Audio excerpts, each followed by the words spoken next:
Assalamu alaikum students. Okay, today I am going to start our next chapter number 3, dynamics. Okay, and as you know that dynamic is the branch of mechanics, and mechanics is the branch of physics, and we already learned that mechanics concerned with the motion of an object with or without the reference of the force. So we divide the mechanics into two branches, number one kinematics and number two dynamics. So in kinematics we learn only the motion, but in dynamics we learn the causes of the motion. Okay, so dynamic is the study of the causes of motion. So सबसे first one cause of the motion is the force. So first we will understand about the force. So what is force? Force is an agent that change the state of rest or uniform motion of a body. So बिल्कुल अगर हम simple definition की बात करें तो आपने अपनी previous classes में आपने 3 में 4 में भी फोर्स के बारे में पढ़ा होगा. एंड सिंपली अगर हम फोर्स को डिफाइन करते हैं, सो फोर्स इज पुश और पुल, राइट. आपके पास जब भी फोर्स की बात आती है आपके माइंड में क्या आएगा? या तो हम कोई चीज़ पुश कर रहे हैं या उसको पुल कर रहे हैं. So push and pull of an object is also called a force. For example, जैसे कि आपको फिगर में मैंने यहाँ पे शो कर रही हूँ स्क्रीन पर कि अगर हम डोर ओपन कर रहे हैं तो हम उसे पुल कर रहे हैं, या अगर हम किसी चीज़ को धक्का लगा रहे हैं तो उसे हम पुश कर रहे हैं. तो हम ये चीज़ें सारी क्या करते हैं? फोर्स के थ्रू करते हैं. तो नॉर्मली हमें पता है कि आप जो भी कोई ऑब्जेक्ट अगर होता है तो उसकी 2 स्टेट्स हो सकती हैं, या अगर वो रेस्ट में है या मोशन में है. तो मोशन में आने के लिए या मोशन में किसी ऑब्जेक्ट को लाने के लिए हमें जब इसकी स्टेट चेंज करवानी है, so we need force. Okay, हमें फोर्स की नीड होगी. उसके बगैर जो है ऑब्जेक्ट अपनी स्टेट को चेंज नहीं कर सकता.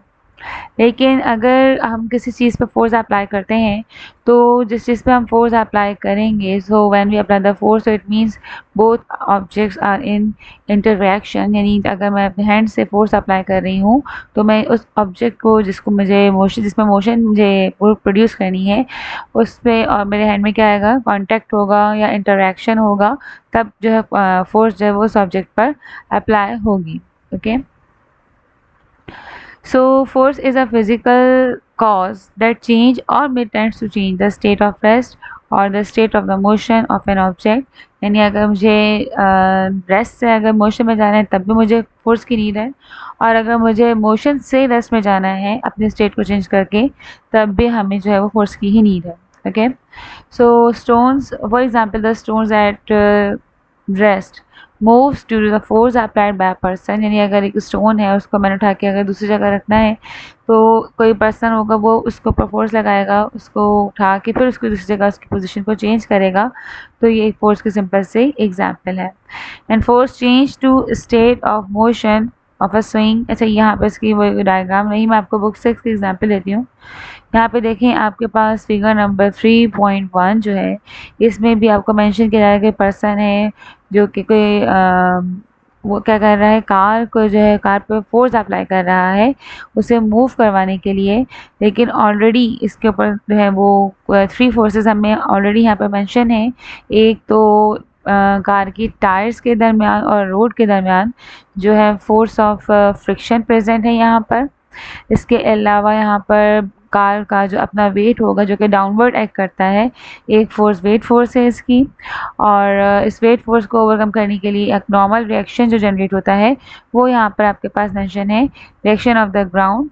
Then this reactive force is called the normal force. Okay, तो जब गाड़ी को कार को ये पुश कर रहे हैं यहाँ पर हम इसको मूव करवाने के लिए, तो अगर आपकी फोर्स जो है आप जो पुश कर रहे हैं वो फोर्स आपकी इन फोर्सेस को ओवरकम कर लेगी तब वो ऑब्जेक्ट जो है या कार जो है वो मोशन में से प्रोड्यूस होगी. ओके, या मोशन में आएगी. इससे पहले इस पर आप जितने भी फोर्स लगा रहे हैं, अगर ये इन फोर्सेस को ओवरकम नहीं करेगी आपकी फोर्स, तो वो आप उसकी पोजीशन को या स्टेट को, कार की स्टेट को आप चेंज नहीं कर सकते.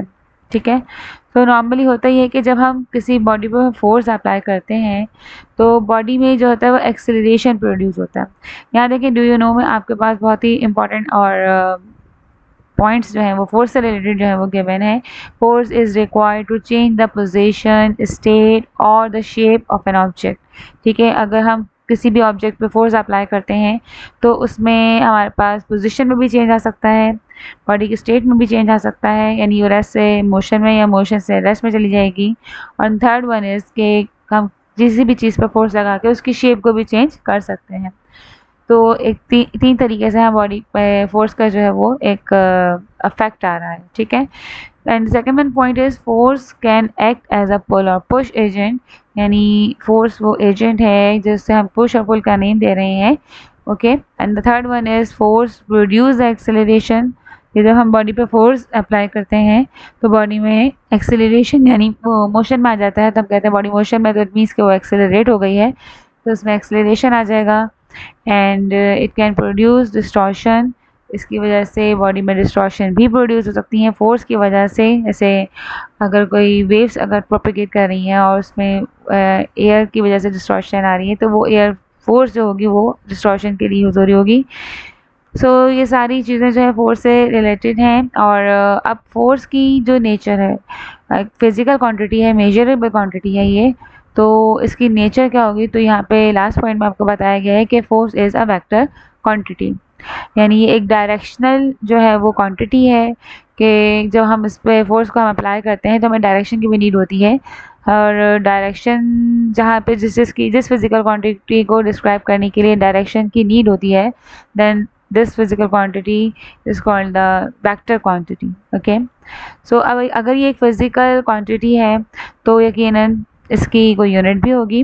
तो एसआई सिस्टम में हमारे पास जो फोर्स की यूनिट होती है वो फोर्स की यूनिट होती है न्यूटन।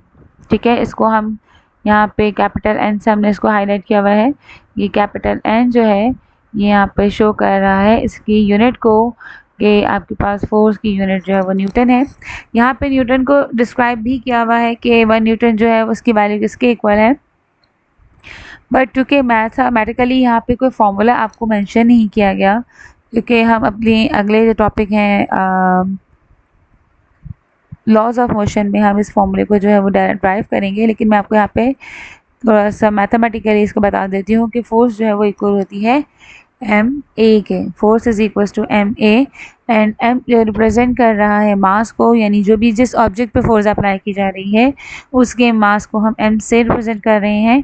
और एक्सेलरेशन जो है वो ए से, यानी बॉडी जब फोर्स अप्लाई होगी तो बॉडी एक्सेलरेट अगर होती है तो उसका एक्सेलरेशन हम ए से यहाँ पे उसको शो कर रहे हैं। So force is the product of mass and acceleration